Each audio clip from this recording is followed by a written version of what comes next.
hop on.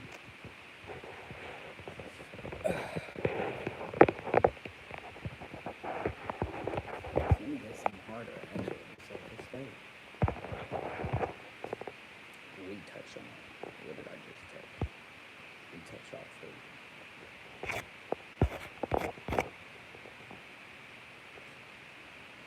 Let's get this.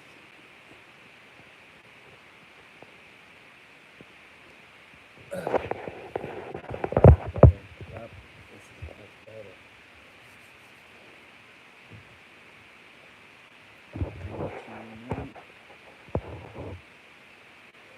Let's wait for some people to get in here. How y'all doing? How y'all doing? We're gonna be talking about Trayvon Martin. Rest in power to him. Um, he passed away. He got murdered 13 years ago today, which is wild. 13 years went by so fast, you guys.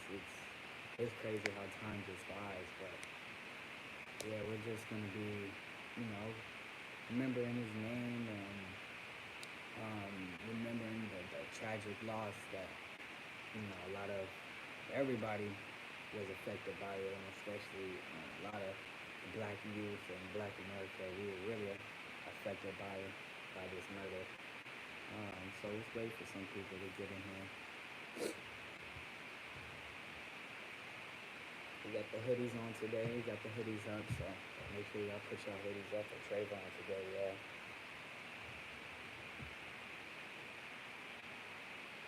We're gonna wait for some folks to get in here.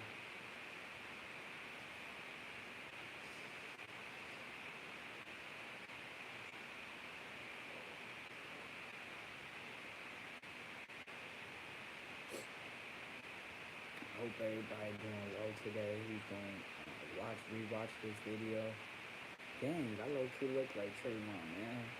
I woke up today and I saw, I had seen a post about it, and I was like, I gotta go on live and just talk about it. Rest in peace, rest in power to Trayvon Martin. We got the hoodies up today. Got the white hoodies up today for a reason. So make sure y'all put y'all hoodies up today. What's good to whoever who's in here. Today we are celebrating Trayvon. Celebrating. I think he passed away at like, dang, I think he was like 11, 12, or like 13, but I know he was super young. I forgot what specific age he was murdered, but I know he would have been, I know he's a little bit older than me, so he would have been probably like 24, 25 by now, which he should still be living right now. He should not have been murdered. It's sad, it's crazy. Man, but I think, man, let's take it back all the way 13 years ago when I first heard about it.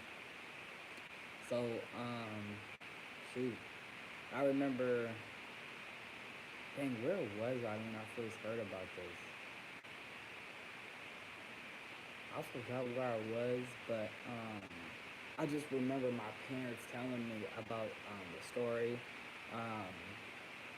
Ooh, it's giving me chills. When I first heard about the story, I was just in shock because this was like one of the first times that we had that I could remember. That I could remember that there was a young black kid being murdered by an adult. Because I think so. It was 13 years ago today. 13 years ago, I'm 22 right now. I would have been,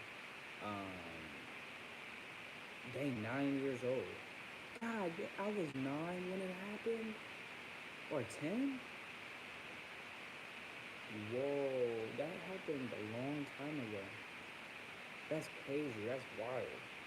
I did not know it was that long ago. Sorry, guys. That's alright, baby. But yeah, it happened 13 years ago today.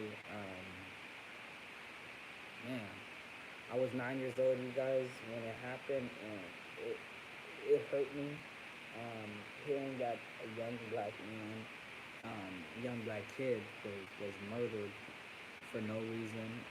All he was he was going to the store.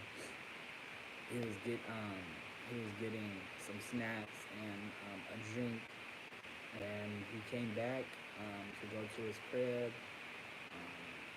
I guess that dude, I don't really want to say his name, but I guess that dude had seen him and thought he was, of course he's seen a black kid, and whenever you see a black kid at night, they usually think he's trying to rob, steal, hurt somebody. So called the police on him. Not only did he call the police on him, he took it upon himself um, to go and do harm, or go to confront him at first. I'm pretty sure he went to go do harm, but he went to go confront him, even though he had already called the police, you guys. Um, which is sad, which is tragic. Because why are you even calling the police if he didn't even do anything? Um, like I said, he just had Skittles and a drink in his hand. That's not dangerous at all. But because of the color of the skin in America too, it's, we already know we are dangerous in their eyes because of our color of our skin. We are scary in their eyes because of the color of our skin. We are killers, gangsters, thugs in their eyes because of the color of our skin. And that's why he called the police on him. That's why he went to confront him.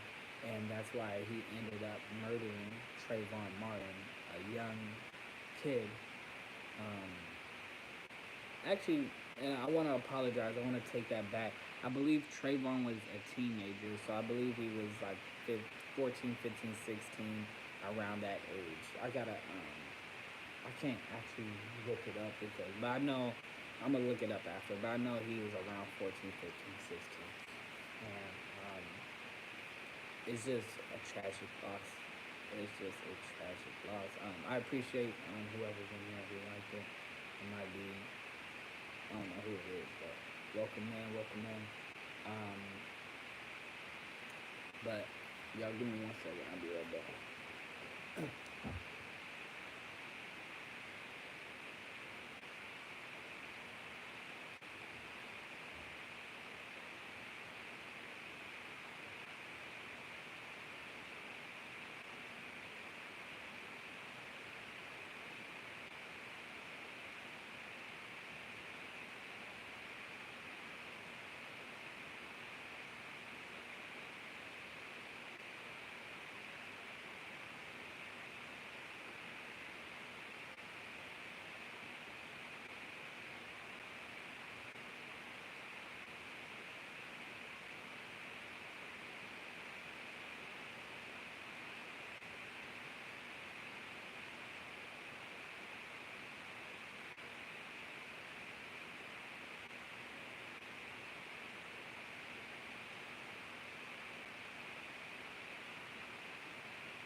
Ooh, I'm back. It's good, y'all. I believe we were talking about just how old I was when people like how, yes sir, what's good, Brody? I hope all is well with you, fam. I hope all is well with you. I appreciate you for being here. But I think the last thing that I was talking about was just how old I was. Like I said, I was around 9 or 10 when it happened, so I know Trayvon was a couple years older than me, so he was in the range of probably like 12 to 12 to 15 years old when this happened, and I know it happened in Florida. Um, he got murdered in Florida. I forgot what specific town it was and things of that nature. But I just remember when it happened at that time. I was thinking to myself, like, damn, like, this could actually be me. Like, that was the first time. Because, like I said, I was 9 or 10. I was super young, so I don't remember a lot of. I don't remember at that time of black men getting murdered by other races like that. Um, that was the first story that actually hit home. That was the first. It was national big story. Everybody knew about it. Everybody was talking about it at school and things in that nature. So that was like the first story that hit home to my heart. Um, and I just remember I was just sad, and I was just. And then my parents talked to me. My parents just had to sit down with me and my brother because we were two young black men, and we go on walks to the stores, and we went to go walk to go play with our friends and stuff like that. And just to know at any time we could get murdered because of the color of our skin. And my brother, he's a darker complexion, so it's it happens to all of us, no matter if you're light skin, brown skin, dark skin, shit, albino. They're scared of black men, but for the most part, um, yep, yes, sir. But for the most part, um, it's just sad that we live not fearful, but we're a little bit fearful because it's like at any time we could be murdered because of the color of our skin. At any given time, we could be walking to the store. We could be going on a jog. I mean, we've seen multiple times. I mean, it's of course it's happened way more than multiple times, but we've actually seen on camera and film multiple times of black men just going on a jog or walking around the neighborhood, and a white man or any other race confronts them and says, "What are you doing here?" And things in that nature. Just because they're working out, or they're going on a walk or something. Like, we're going on a simple walk, and you're gonna come and confront us, and then that leads to us getting murdered. It happens so many times, guys, in America. It's just sad, and it still affects me. It still hurts me because I feel like I know I'm a revolutionary, and I want to change the world. Um, I want to change the way people look at black Americans. I want to change the youth. I really do. I want the next generation to be strong, militant, masculine, and feminine. Because, of course, I want the men to be masculine. I want the females to be feminine. And I want to show them a better way. I don't want to say the right way, because there is no right or wrong, but I feel like there's a better way to show them the true essence and the true power of our masculinity, of our femininity, and just teach them about what it is and how they can rise in their power. Um, because it's stories like this with the Trayvon Martin, getting murdered, that it really affects me. It really affects all of us. Um, I believe that we all need to stick together, you guys.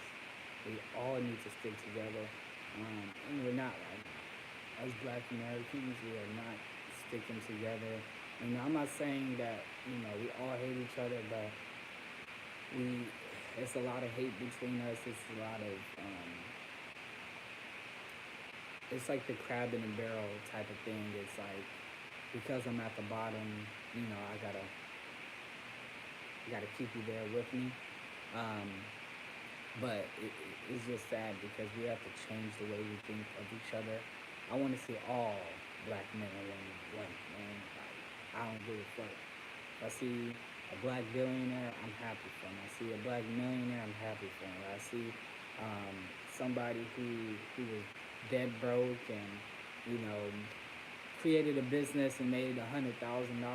I'm happy for that person. I'm not thinking, oh, this person did this and I'm jealous of them and oh look at he thinks he all that because he got chains on and stuff. Like no, like I'm happy for you. Good job, bro. You did what you had to do. You did what you had to do to get this money.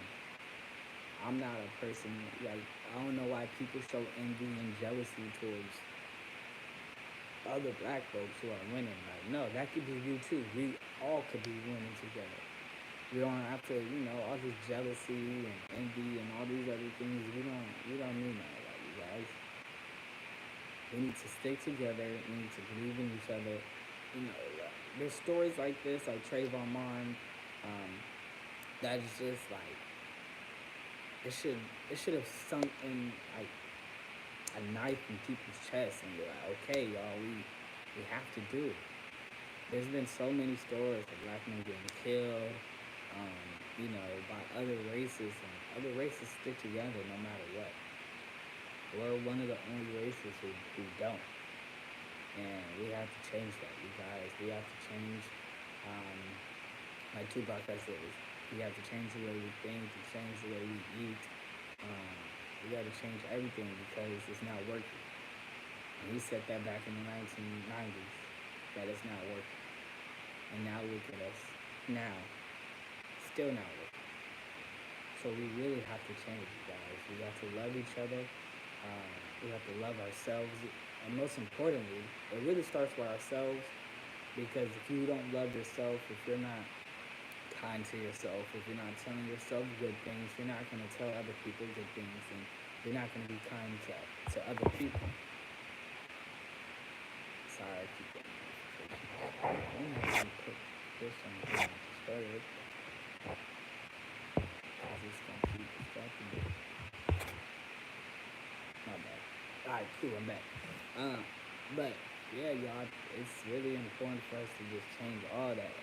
And hey, man, if you want to, you can hop in here, bro, if you're free right now. But if not, it's fine.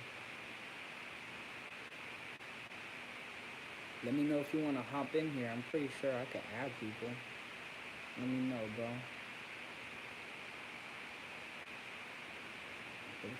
Oh no, I'll have to redo it. Nah, I don't think I can, honestly.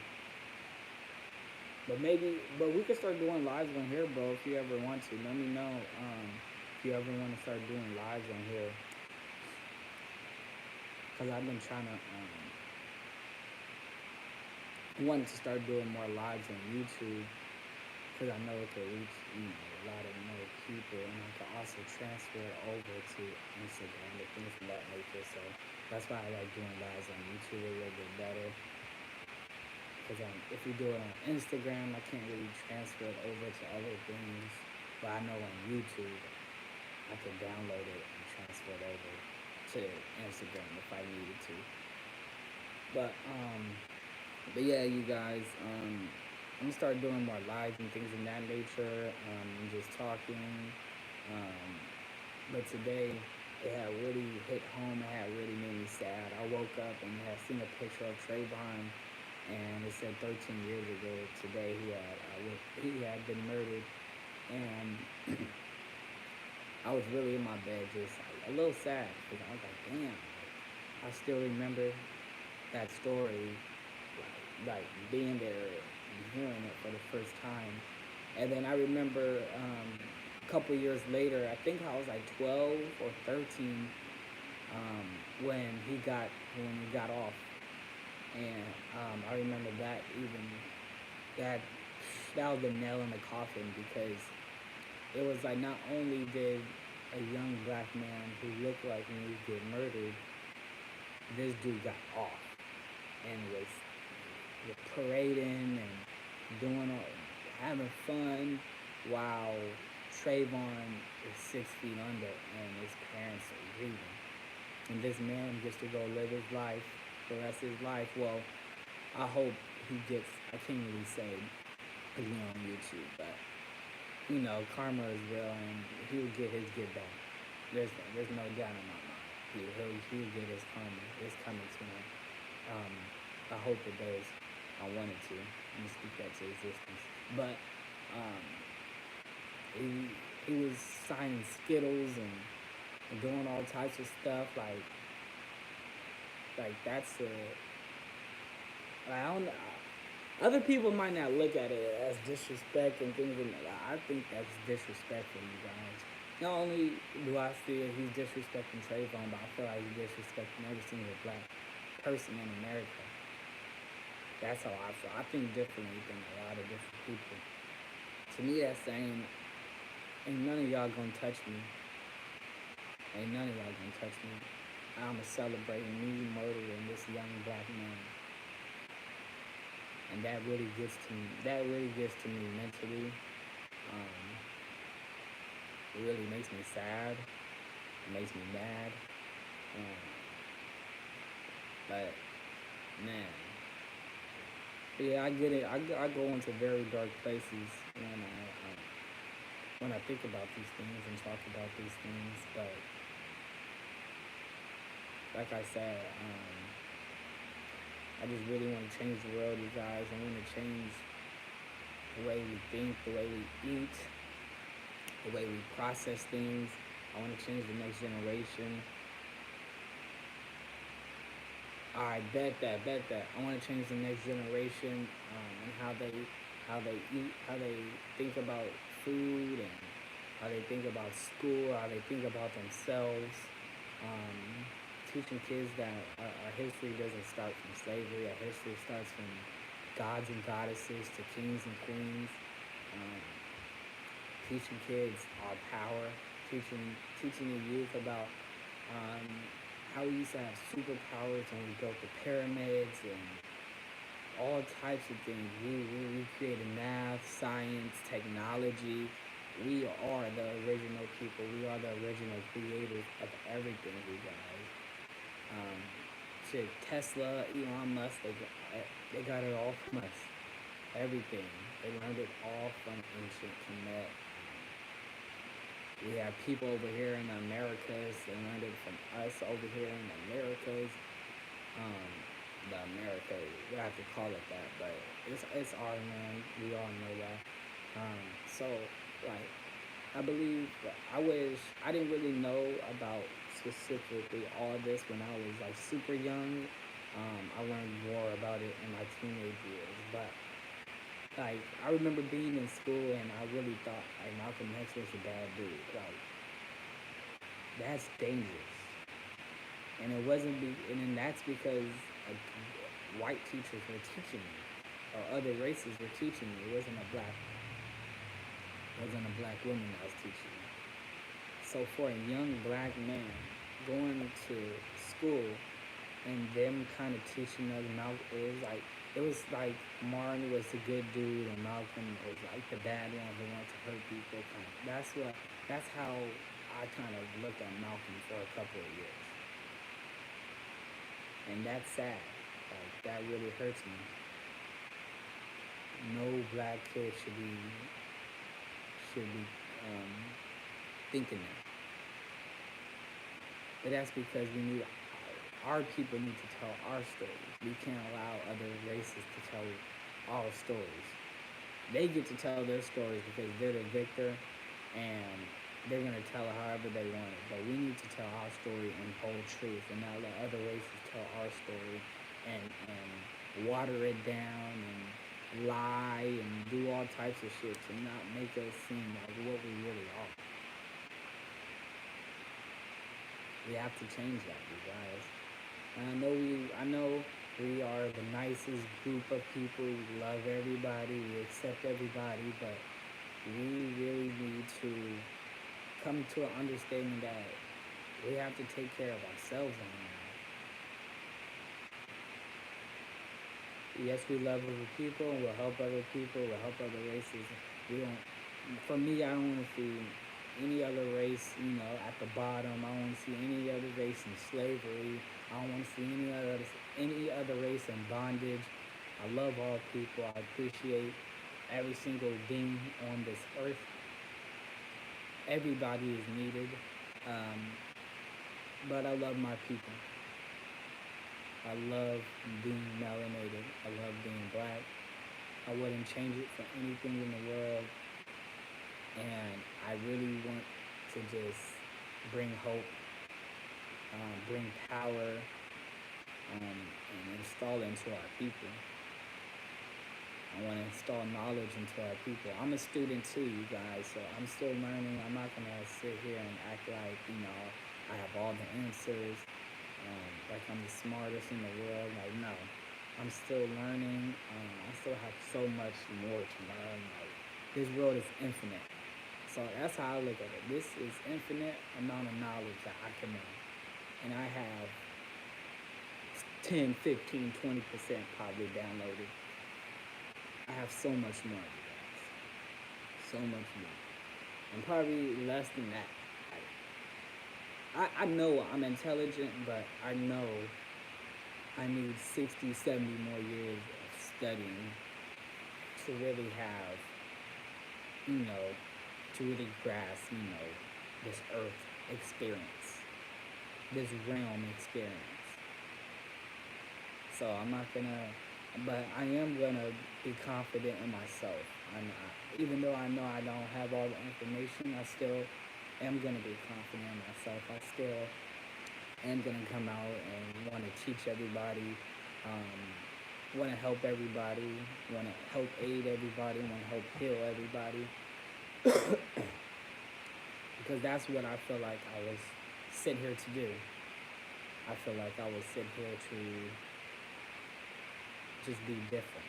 I think differently than 95% of black folks. So I know I am different. I know I am very different. I know I was sent here for a specific reason, and I'm going to accomplish that goal. I'm going to do what I was sent here to do, and I know it's not going to be easy. It's going to take a lot for me to accomplish what I want to do. I know there's going to be people who don't want to see me win. All races. It doesn't even matter. Even I know there's gonna be a lot of black folks who don't want to see me win, but I just really feel confident in what I'm doing, where I'm going, and what I'm doing, you guys. I'm really passionate about helping our people. I really am, and all these stories need to be told. Trayvon Martin stories, whether it's sad, whether it's good, they all need to be told by our people and not by other people. It's very important. We need to keep Trayvon's name alive, never let his name die, never let anybody rewrite or retell our history. Just how there's people saying Tupac was gay and Tupac was this and he wasn't a real thug. Those are people that are rewriting our history and trying to retell our history. And it takes, for the older generation and the younger generation, people like me, to be like, no, we're not going to let people disrespect Tupac and things in that nature. Tupac was a revolutionary. Tupac, was a thug.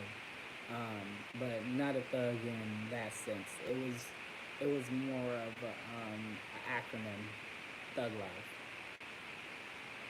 He wanted to bring, all the gangsters, all the thugs together and, revolutionize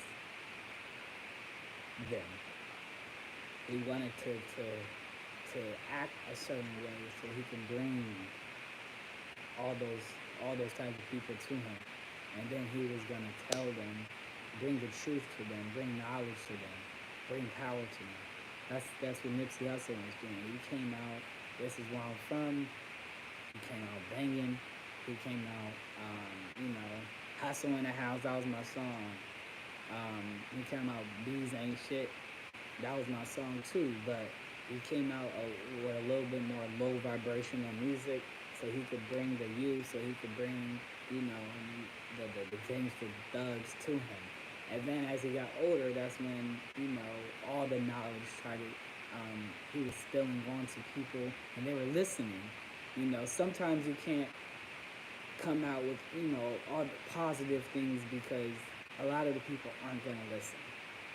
It's sad, I know, but it's just how it is. Sometimes you have to bring them in, have them, you know, respect you and love you, and then they're gonna listen. And that's what Pac was doing. That's what Nipsey Hussle was doing.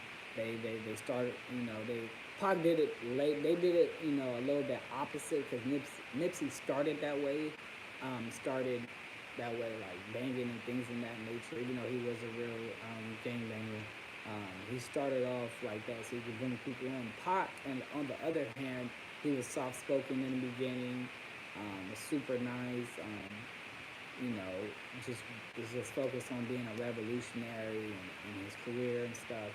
And then as he got older, he started to see like, oh, they're really not listening. Okay, now watch this. No, I'm gonna act this way now. And then girls started to love him. Um, you know, people started listening to him. And then he was trying to bring them in, bring knowledge for, you know, his mother, the Black Panthers, and all the rest of the stuff that he wanted to bring knowledge and wanted people to gain awareness to. So they did it a little bit opposite, but it worked for the time that they were alive. There's a reason why they died young. Excuse me. There's a reason why Nipsey Hussle was murdered at 32. Pac was murdered at 25. Or I think Nipsey was 33 or 32 or 33. Pac was 25 or 26, one of those. But they were young, super young. Pac was, you know, not barely a man, but, you know, 25 is a young man. Nipsey Hussle, 32. He still had so much life, so much knowledge to give, so much wisdom to give, and they took the lives for a reason. You know, revolutionary black men. It's hard for us to live a long life because the most feared person in America, the most feared person in this realm, is not even just America, is a strong, revolutionary, smart, intelligent, strong black man or black woman. Those are the scariest people that walk this realm. It's not an animal, it's not a lion, not a tiger, nope. It is a revolutionary, strong, intelligent, sure of themselves black man, black woman. And that's why so many of our elders were murdered because of that. Martin Luther King, Malcolm X, Dr. Sabi, Tupac, Nipsey, Dr. Khalid Muhammad. We could go Michael Jackson, Prince. We could go on and on. We could keep going. We keep naming people that they murdered for no reason, and it's just sad, you guys.